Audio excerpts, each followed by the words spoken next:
Дарат ал, бул дарат мына жакшы маселе. Ушуну сурасаң болот. Дарат аларда истинжа кылгандан кийин тиягын кагаз менен ороп 40 кадам басып анан дарат алыш керек дейт. Эми 40 кадам ошо бирөөлөргө да саңа эмес, бизге эмес, боло башкаларга 40 кадам наракка барып келиш керек болот. Бирөөлөр бар, бул жана адам жашаган жер ысык сууга жараша болот да. Ысык жердин адамдар олтурган жерин деп койсо эле бардыгы түшүп кетет. Суук жердин адамдары ордунан туруп, олтуруп, кичине бир силкинип, андан кийин уйсагандай саап, анан ордуна келсе, ошондо ордуна келет. Жанагы заара калып калбасын деген сөз. Анткени шымыңга топчулап тура калсаң эле кырт эле заараң агып кетет, ошо менен шымың булган жатып калат деген сөз да. Бул ар кимге жараша, урматтуу бир тууганым. Ар кимге жараша, Бирөө басып чыгат, бирөө кирет, мисалы үчүн.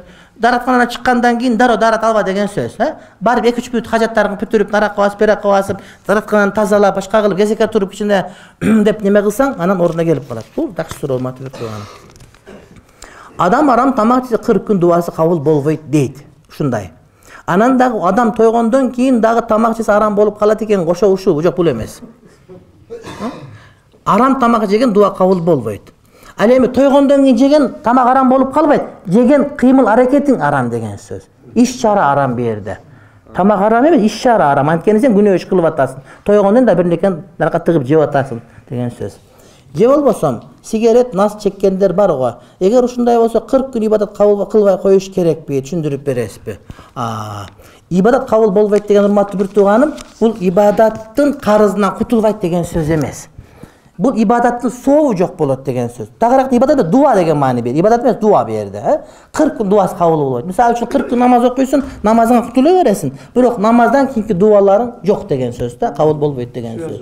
Связь жок деген сөз. Кудайым жанагы сен дуаң кабыл, бирок карыздан кутула. Барганда эмнеге намаз окуган жоксуң деген суроо болбойт. Намаз окудуң сен деген. Ошон үчүн намазды эмне урматтуу бир тууганым, бул адам окуш керек.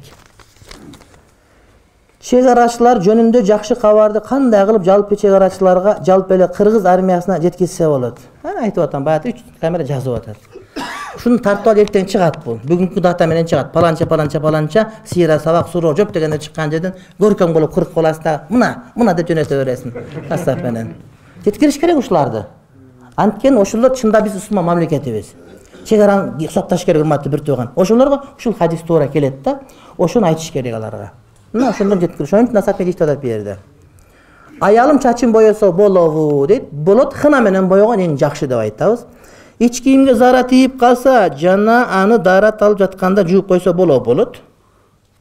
Пайгамбарыбыз алейхиссалам намазга чыкканда кийиминде жуулган жерин тагы болот эле деген риваят келет.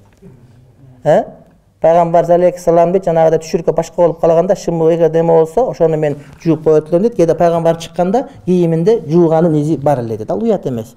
Биз ошо Арабияда жүргөндө тамак ичкен ак көйнөк кийесин, анан минтен чачырап кетет да, бияк май болуп калат го. Ошол жерден туруп эле минтип жууп алчубуз да, анан момундай суу боюнча эле сабактарда университетте жүрө берет эле, эң бир дүйнөдө эң чоң окуучулардын биринде. Ушундай суу болуп, этектер май болгон жер жууп коюп эле. Аппак кийим кийесин, пайгамбар кийген экен деп, анан эле камыр жесең чоюлуп келип биягга тиет.